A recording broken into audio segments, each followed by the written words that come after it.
Assalamualaikum warahmatullahi wabarakatuh. Ya, selamat pagi, selamat siang, selamat malam, selamat sore. Tergantung kalian kapan menonton video ini. Ya, kali ini kami dari kelompok 2 kelas 12 IPS 3 yang beranggotakan Siti Munasaro, Diba Alaida, Saipul Anwar, dan Ineke Nurania akan membawakan materi yaitu tentang pemilihan umum 1955 demokrasi liberal. Langsung saja. Pemilu 1955 ini merupakan pemilu yang pertama kali dalam sejarah bangsa Indonesia. Waktu itu, Republik Indonesia berusia 10 tahun. Kalau dikatakan pemilu merupakan syarat minimal bagi adanya demokrasi. Apakah selama 10 tahun itu Indonesia benar-benar tidak demokratis? Tentu tidak. Tidak mudah juga untuk menjawab pertanyaan ini. Nah, yang jelas, sebetulnya sekitar 3 bulan setelah kemerdekaan diproklamasikan oleh Insinyur Soekarno dan Muhammad Hatta pada 17 Agustus 1945, pemerintah waktu itu sudah menyatakan keinginan untuk bisa menyelenggarakan pemilu pada awal tahun 1946. Hal itu dicantumkan dalam maklumat ke-10 atau maklumat Wakil Presiden Muhammad Hatta tanggal 3 November 1945 yang berisi anjuran tentang pembentukan partai-partai politik. Maklumat tersebut menyebutkan pemilu untuk memilih anggota DPR dan MPR akan diselenggarakan bulan Januari 1946.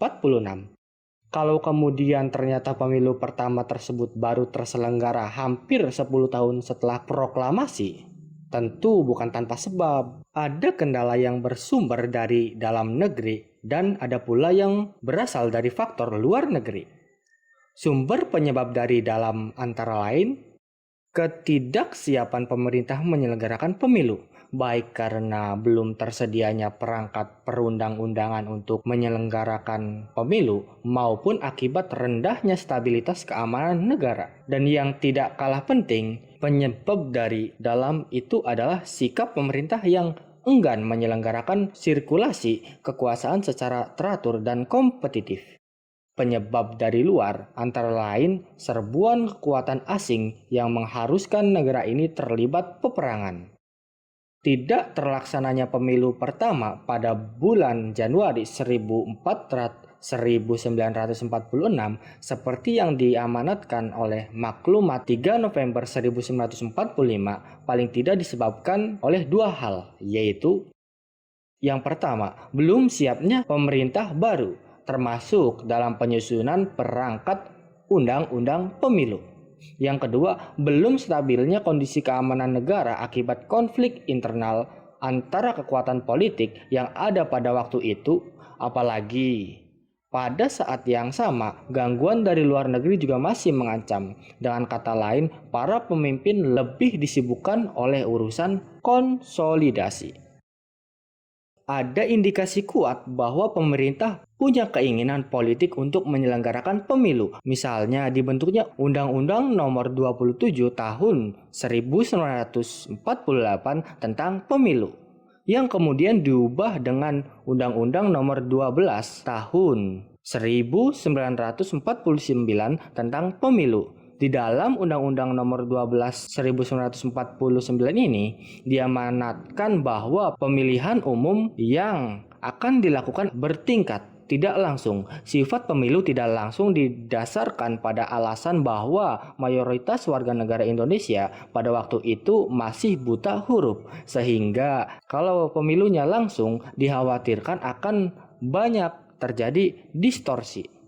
Patut dicatat dan dibanggakan bahwa pemilu yang pertama kali tersebut berhasil diselenggarakan dengan aman, lancar, jujur, dan adil, serta sangat demokratis.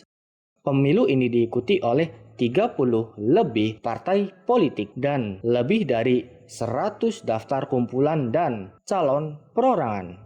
Yang menarik dari pemilu 1955 ini adalah tingginya kesadaran berkompetisi secara sehat. Misalnya, meski yang menjadi calon anggota DPR adalah Perdana Menteri dan menteri yang sedang memerintah, mereka tidak menggunakan fasilitas negara dan otoritasnya kepada pejabat bawahan untuk mengiringi pemilihan yang menguntungkan partainya. Maka hasilnya pun perlu dipaparkan semuanya. Nah, inilah hasil pemilu 1955 untuk anggota DPR. Nah, inilah hasil dari pemilu bagi anggota konstituante.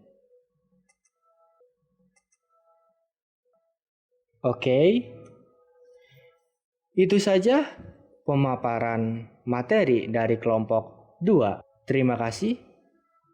Jangan lupa jaga kesehatan, tetap semangat, tugas jangan lupa dikerjakan. Oke, terima kasih.